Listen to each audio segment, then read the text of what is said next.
హరీష్ రావు మాట్లాడుతున్నారు. లైవ్ ద్వారా చూద్దాం. బట్టి విక్రమార్క గారు ఇందాక లాస్ట్ లో మాట్లాడుతూ అంటున్నాడు 10 సంవత్సరాల బీఆర్ఎస్ హయాంలో ఒక్క ఎకరానికి నీళ్లు ఇయ్యలేదట. నేను ఛాలెంజింగ్ బట్టి విక్రమార్క గారు, మీరు ఒకవేళ మా ఛాలెంజ్ను స్వీకరిస్తే నేను శాసన సభ్యత్వానికి రాజీనామా చేసి మళ్ళీ పోటీ కూడా చేయను. మీరు ఉప ముఖ్యమంత్రి పదవికి రాజీనామా చేస్తారా అని నేను ఛాలెంజ్ విసిస్తా ఉన్నా. బీఆర్ఎస్ హయాంలో 17 లక్షల ఎకరాలకు మేము నీళ్ళు ఇచ్చాము. మీరు ఒక్క ఎకరానికి ఇవ్వలేదని మాట్లాడతారా? దమ్ముంటే అసెంబ్లీలో ఎవరు అబద్ధాలు మాట్లాడుతున్నారు? మళ్ళీ అంటాడు మొత్తం బీఆర్ఎస్ తప్పుడు మాట్లాడింది. తప్పుడు మాట్లాడడం మీరు. ఒక్క ఎకరానికి నీళ్ళు ఇవ్వలేదని అబద్ధం ఆడింది మీరు. ఇలా 17 లక్షల ఎకరాల కొత్త ఆయకట్టుకు ఇచ్చాం, 20 లక్షల ఎకరాలు స్టెబిలైజేషన్ చేశాం, 37 లక్షల ఎకరాలకు బీఆర్ఎస్ ప్రభుత్వం నీళ్ళు ఇస్తే ఒక్క ఎకరానికి ఇవ్వలేదని మాట్లాడతారా? అంతేకాదు ప్రాజెక్టులను చీల్చి చెండాడారు, ఎక్కడ ఏం చేయలేదంటారు. ఎక్కడైతే ఉమ్మడి ఆంధ్రప్రదేశ్లో అంతర్రాష్ట్ర వివాదాల్లో ఇరికిచ్చారు, నీళ్లు లేని చోట ప్రాజెక్టులు కట్టారు, ఎక్కడైతే వైల్డ్ లైఫ్ ఫారెస్ట్లో ఇరికిచ్చారో వాటిని రీఇంజనీరింగ్ చేశాం, ఎక్కడైతే ఇబ్బంది లేదో వాటిని కొనసాగించాం. ఇలా కల్వకుర్తి, నెట్టంపాడు, భీమా, కోయిల్ సాగర్ పెండింగ్ ప్రాజెక్టులను రన్నింగ్ ప్రాజెక్టులుగా మార్చి 4,000 కోట్ల రూపాయలు ఖర్చు పెట్టి ఒక్క మహబూబ్ నగర్ జిల్లాలో 6 లక్షల ఎకరాలకు కొత్తగా సాగునీరు అందించింది బీఆర్ఎస్ ప్రభుత్వం. ఈ రకంగా మేము రాష్ట్రంలో 17 లక్షల ఎకరాలకు కొత్త ఆయకట్టు ఇచ్చాం. అబద్ధాలు చెప్పేది మీరు. ముఖం చెల్లక మేము చెప్పేటువంటి సమాధానాలకు, మేము అడుగుతున్న ప్రశ్నలకు, మేము చూపిస్తున్న ఆధారాలకు తట్టుకోలేక మా మైక్ కట్ చేశారు. 38 మంది ఉన్న బీఆర్ఎస్ పార్టీకి గంట టైం ఇస్తారా? ఏమి ఇంత కాళేశ్వరం కమిషన్ మీద నిన్న మేము అసెంబ్లీలో అడిగాం. అసలు ఈ సమయంలో వరదల గురించి మాట్లాడదాం, ఈ సమయంలో ఎరువుల కొరత గురించి మాట్లాడదామంటే లేలే వరదలు కాదు, బురద రాజకీయం, కాళేశ్వరమే మాట్లాడతామన్నారు. అయినా కూడా ఓపికగా ఇవాళ మేము అటెండ్ చేస్తే కనీసం మాట్లాడడానికి కూడా అవకాశం ఇవ్వలేదు. ఇలా ఉత్తమ్ కుమార్ రెడ్డి సభలో మాట్లాడుతున్నాడు, మా ప్రభుత్వం వచ్చిన తర్వాత ఇంత ఆయకట్టు పెరిగింది, ఇన్ని ఎకరాల పంట పండింది అని ఉత్తమ్ కుమార్ రెడ్డి గారు మాట్లాడుతూ ఉన్నారు.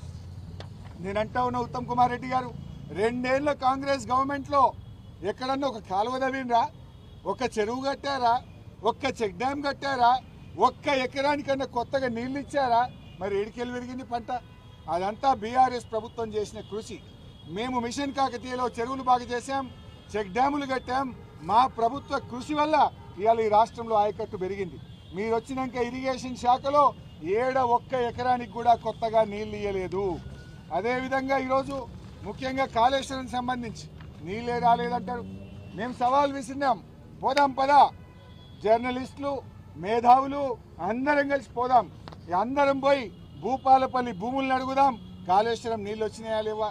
అదేవిధంగా మహబూబాద్, డోర్నకల్ తండాలను అడుగుదాం, తుంగతుర్తి, సూర్యాపేట రైతులను అడుగుదాం, మల్లన్న సాగర్ నుంచి నిజాం సాగర్ దాకా పారిన నీళ్లను అడుగుదాం, రివర్స్ పంపింగ్లో రిజర్వాయర్గా మారిన వరద కాలువను అడుగుదాం, నడి ఎండల్లో మత్తళ్ళు దుంకిన గలగల బారిన మా హల్దీ, అదేవిధంగా మంజీరా చెక్ డ్యాంలను అడుగుదాం, మురిసిపోయిన మెతుకుసీమను అడుగుదాం, వేలాది ఎకరాల్లో ఆయిల్ పామ్ సాగు చేస్తున్న రైతులను అడిగితే కాళేశ్వరం ఫలితం అందిందా లేదా ప్రజలు చెప్తారు.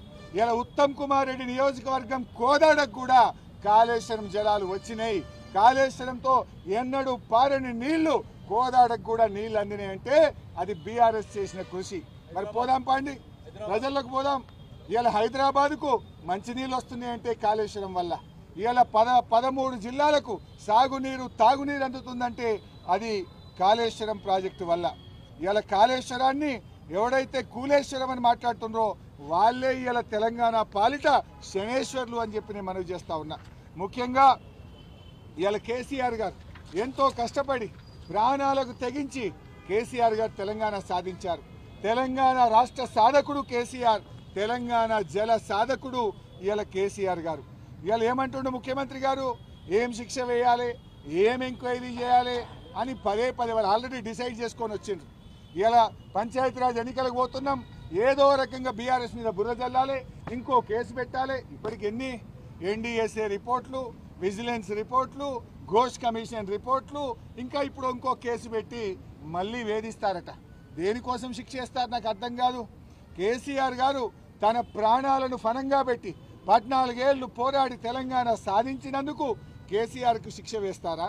కరెంటు కోతలతో కూనరిల్లిన తెలంగాణకు 24 గంటల నాణ్యమైన కరెంటు ఇవ్వడం కేసీఆర్ గారు చేసిన తప్ప? తాంబాల వలె మారిన చెరువులను మరి గంగాలలాగా మిషన్ కాకతీయలో మార్చినందుకు కేసీఆర్ గారి మీద కేసు పెడతారా? నడి ఎండాకాలంలో చెరువులు చెక్ డ్యాములు మత్తళ్ళు దుంకేటట్టు జల కళను అందించినందుకు కేసీఆర్ గారి మీద కేసు పెట్టారా? ఎరువులు విత్తనాలను అందించి పంటను పెంచాడు. ఏనాడు చెప్పులు లైన్లో పెట్టకుండా ఎరువుల కోసం లైన్లో నిలబడకుండా 10 ఏళ్ళు కేసీఆర్ పాలనలో ఎరువులు అందించినందుకు కేసీఆర్ గారి మీద కేసు పెట్టారా? ప్రపంచంలో ఎక్కడ లేని రైతు బంధు రైతు బీమాను తెచ్చి అన్నదాతలను అప్పుల ఊబి నుంచి బయటకు తెచ్చినందుకు కేసీఆర్ గారి మీద కేసు పెట్టారా? కొనుగోలు కేంద్రాలను పెంచి చివరి గింజ దాకా పంట కొన్నందుకు కేసీఆర్ గారి మీద కేసు పెడతారా? ఇలా ప్రాజెక్టులు కట్టినందుక, రుణమాఫీ చేసినందుక, ఊరూరికి రైతు వేదికలు కట్టినందుక, కరోనా విపత్తు నుంచి ప్రజల్ని బయటకు తెచ్చినందుక ఎందుకు కేసు పెట్టారు అని చెప్పి ఈరోజు నేను ప్రభుత్వాన్ని అడుగుతా ఉన్నా. అసలు కేసులు పెట్టవలసి వస్తే ఇలా మీ సంగతి చెప్పాలి, మీ మీద పెట్టాలి కేసులు. ఎందుకు? ఎస్ఎల్బీసీ కుప్పగూలినందుక, అదేవిధంగా సుంకిశాల ప్రాజెక్టు కుప్పగూలినందుక, వట్టెం పంప్ హౌస్ మునగొట్టినందుక, పెద్దవాగు ప్రాజెక్టు కొట్టుకుపోయినందుకు మీ మీద కదా పెట్టాలి. ముఖ్యమంత్రి రేవంత్ రెడ్డి భాషలో చెప్పాలంటే కొరడాలతో ఎవరిని కొట్టాలనో చెప్పాలి రేవంత్ రెడ్డి, ఎవరిని ఉరి తీయాలనో చెప్పాలి రేవంత్ రెడ్డి. ఎందుకంటే వట్టెం పంప్ హౌస్ మునగొట్టింది ఎవరు, సుంకిశాల గులగొట్టింది ఎవరు, పెద్దవాగు కొట్టుకపోవడానికి కారణం ఎవరు, మరి ఆ ఎస్ఎల్బీసీ టనల్ కుప్పగూలడానికి కారణం ఎవరో ఇవాళ సమాధానం చెప్పాలి రేవంత్ రెడ్డి గారు. ఇవాళ మీరు చేస్తున్నది ఏంది? కక్ష రాజకీయాలు. నిజంగా ఏం చేయాలి? నేను అసెంబ్లీలో కూడా చెప్పాను. కాళేశ్వరంలో అన్నీ ఇంటాక్ట్ ఉన్నాయి. కాళేశ్వరంలో 3 బ్యారేజీలు, 19 సబ్స్టేషన్లు, 15 రిజర్వాయర్లు, 21 పంప్ హౌజులు, 203 కిలోమీటర్ల టనలు, 98 కిలోమీటర్ల ప్రెజర్ మెయిన్, అన్నీ బాగున్నాయి కదా. కూలిందల్లా ఒక పిల్లర్ గుంగితే పక్కన 2-3 దెబ్బతిన్నాయి. దానికి అందులో కాళేశ్వరంలో ఉన్నాయి 228 పియర్స్ ఆ బ్యారేజీల్లో. గా 3 పియర్లను మేడిగడ్డను 3 పియర్లు 300-400 కోట్లు పెడితే అయిపోయే ముచ్చట. దానికి 1,00,000 కోట్లు పోయినాయని, 1,00,000 కోట్లు అసలు ఖర్చు అయిందా 93,000 కోట్లు. ఇక వీళ్ళు 1,00,000 కోట్ల అవినీతి జరిగిందంటారు. కాళేశ్వరం మీద ఖర్చు అయింది 93,000 అయితే 1,00,000 కోట్ల అవినీతి జరుగుద్దా? అందులో 15 రిజర్వాయర్లు బాగున్నాయి, 21 పంప్ హౌజులు బాగున్నాయి, 19 సబ్స్టేషన్లు బాగున్నాయి, టనళ్లు బాగున్నాయి, గ్రావిటీ కెనాలు బాగున్నాయి. ఈ నిమిషానికి కూడా పంటలు పండుతున్నాయి కదా. మల్లన్న సాగర్ కింద పంట పండుతుంది, రంగనాయక్ సాగర్ కింద పండుతుంది. మెదక్ జిల్లా, సంగారెడ్డి జిల్లా, సిద్దిపేట జిల్లా, యాదాద్రి జిల్లా, కరీంనగర్ జిల్లా, వరంగల్ జిల్లా, మరి అదేవిధంగా సిరిసిల్ల జిల్లా, ఇవాళ ఇన్ని జిల్లాలకు త్రాగునీరు, సాగునీరు, పరిశ్రమలకు నీరు అందించిన కాళేశ్వరాన్ని ఇవాళ మీరు ఏ రకంగానైనా బురద జల్లాలనే ప్రయత్నం చేస్తున్నారు. బట్ మీరు ఒక విషయం గుర్తుపెట్టుకోండి, మీరు ఎన్ని కుట్రలు చేసినా కేసీఆర్ ఇమేజ్ దెబ్బతీయడం కోసం మీరు ఎన్ని చేసినా తెలంగాణ ప్రజలు నమ్మరు. నేను ఒకటే కోరుతున్న ప్రభుత్వాన్ని, కేసీఆర్ ఇమేజ్ను దెబ్బతీయాలనో బీఆర్ఎస్ను దెబ్బతీయాలనో తెలంగాణ ప్రజలకు తెలంగాణ ప్రయోజనాలను దెబ్బతీయొద్దు అని చెప్పి కోరుతా ఉన్నాం. మీరు ఎంత అరిచినా ఎంత బురద జల్లినా తెలంగాణకు మేడిగడ్డనే మేటిగడ్డ అవుతుంది. మేడిగడ్డ వద్దనడం అంటే గోదావరిలో తెలంగాణ వాటాను కాదనుకోవడమే. మేడిగడ్డ వద్దనుకోవడం అంటే బనకచెర్లకు కిందికి ఆంధ్రాకు నీళ్లు వదులుకోవడమే. మేడిగడ్డ ఎత్తిపోతల పథకం ఆపేయడం అంటే రాష్ట్రాలకు, పక్క రాష్ట్రాలకు, దిగువ రాష్ట్రానికి మన నీళ్లు వదులుకోవడమే అవుతుంది. గోదావరి నీళ్లను బదిలి రైతులకు కన్నీళ్లు మిగిల్చే ఆలోచన చేస్తారా? దయచేసి మీరు ఆలోచించండి. ఇవాళ కుంగిన పిల్లలను తక్షణమే రిపేర్ చేయండి. వృధాగా పోతున్న గోదావరి జలాలను ఎత్తిపోయండి. తెలంగాణ రైతుల ప్రయోజనాలు కాపాడండి అని చెప్పి మేము కోరుతా ఉన్నాం. సరే, మీరు కమిషన్ వేశారు, ఇదేం కోర్టుల్లో నిలబడదు. కానీ ఒక్క విషయం గుర్తుపెట్టుకోండి, మీరు చేస్తున్న నష్టం, మీ ద్రోహం చరిత్ర పుటల్లో నిలుస్తుంది. మీరు చరిత్రహీనులుగా మిగిలిపోతారు. 2 ఏళ్ళు అయింది, ఇంకెప్పుడు చేస్తారు?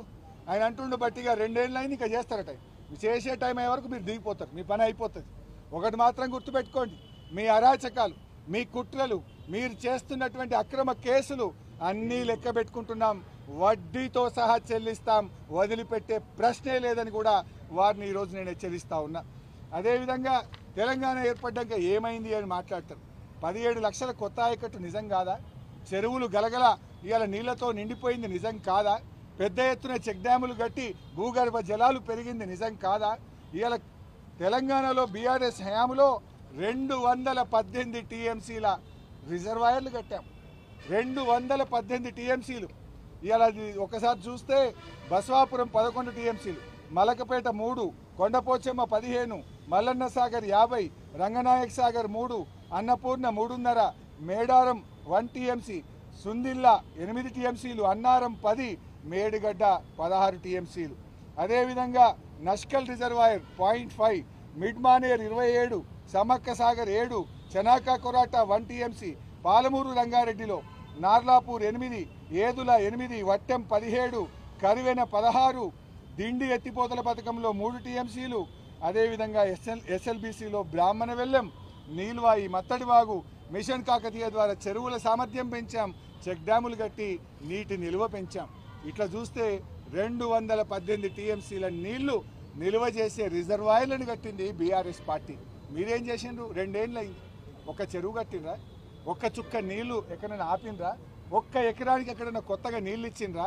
మీరు మా మీద మాట్లాడతారా?